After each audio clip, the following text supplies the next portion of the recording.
In this topic, we'll move from recognizing DePIN categories to evaluating them strategically, who they compete with, what alternatives exist, where decentralization creates an advantage, and which opportunity spaces are worth pursuing.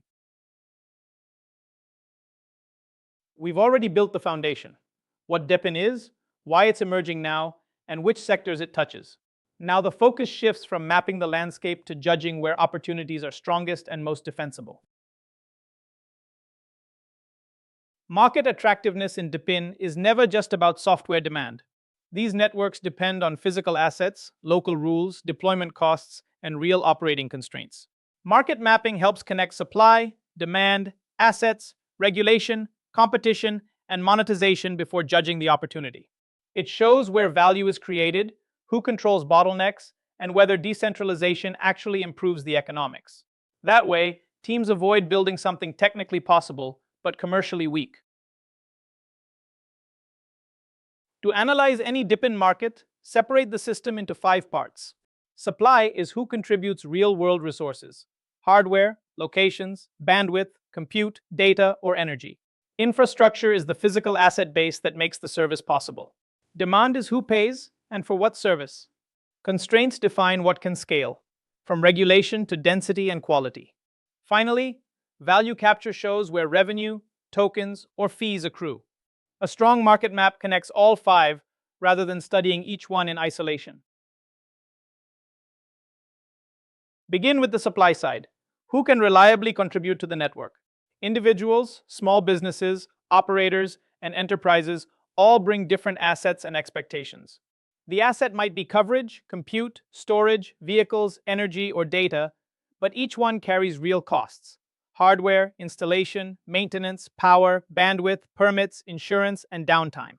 A DePIN model only works when rewards cover those costs, plus risk and opportunity cost, so contributors have a reason to stay active over time. Demand starts with a simple question: who has a costly problem today, and would they pay this network to solve it better? Segment customers by the job they need done, whether that is compute, connectivity, storage, monitoring, logistics, or energy balancing. Then compare the DePIN offer against the current alternative, such as cloud, telecom, utilities, or centralized vendors. The key distinction is recurring economic demand, not speculative activity that disappears when incentives fade. Once supply and demand are clear, map the assets against where demand actually exists. Location comes first. A hotspot, charger, sensor, or energy source only creates value where users need it. Next, look at density. Some use cases require tight urban coverage. Others need broad, distributed reach. Finally, measure service quality and utilization.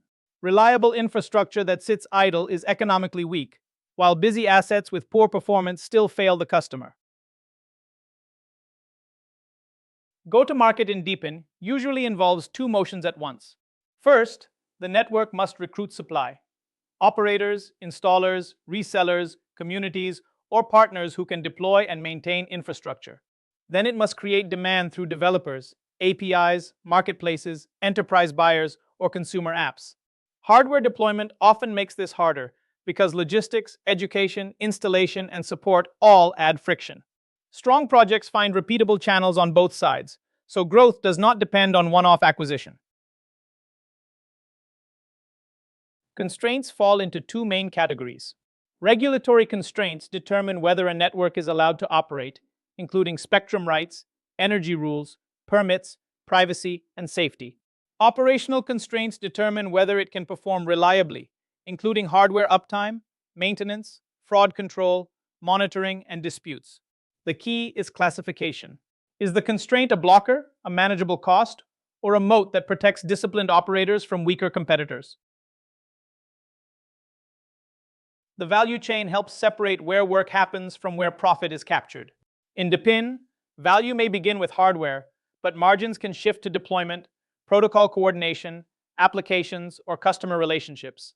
The strategic question is which layers the protocol should own, subsidize, partner around, or leave open. The strongest models reward the actors creating reliability and demand, instead of letting economics concentrate in the wrong part of the system. Most DePIN projects are not competing with empty space. They compete with companies that already control infrastructure, cloud platforms, telecom operators, utilities, logistics networks, data brokers, and hardware ecosystems. Those incumbents have real advantages in assets, customers, compliance, uptime, and operational know-how. The opportunity is not simply to build a network. It is to find where incumbents are expensive, slow, undercovered, or too centralized, and where open participation can create better supply, better data, or better economics. Decentralization is not automatically better. It wins only when it changes the economics. If assets are scattered, underused, or expensive for one company to own, a network can expand faster and with less capital. Centralized infrastructure still has advantages when reliability, compliance, financing, and customer trust require tight control. The best DePIN opportunities prove real demand, verify service delivery, and offer a cost or coverage edge that central operators struggle to match. Infrastructure strategy is a spectrum, not a choice between two extremes. Centralized models give one operator tight control over assets, pricing, service quality, and customer relationships. Fully decentralized models open supply to independent contributors, coordinated by rules and incentives. Hybrid DePIN sits between them. It can use professional operators for reliability, partners for distribution, and community nodes for scale, which is often the practical path in regulated or quality-sensitive markets. Use this as a practical filter for DePIN ideas. Start with demand. Is there a recurring problem customers will pay to solve? Then test supply. Can contributors join, deliver reliably, and earn enough to stay? The hardest test is verification. If work cannot be proven, incentives break.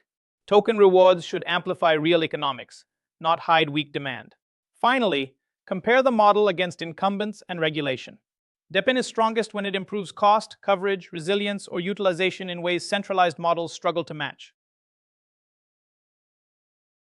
To evaluate a DePIN opportunity, start with the market: supply, demand, assets, regulation, and value chain economics. Then benchmark against incumbents. Decentralization matters only when it improves utilization, lowers capital needs, or serves demand better. Next, we turn that opportunity into a functioning marketplace with token incentives.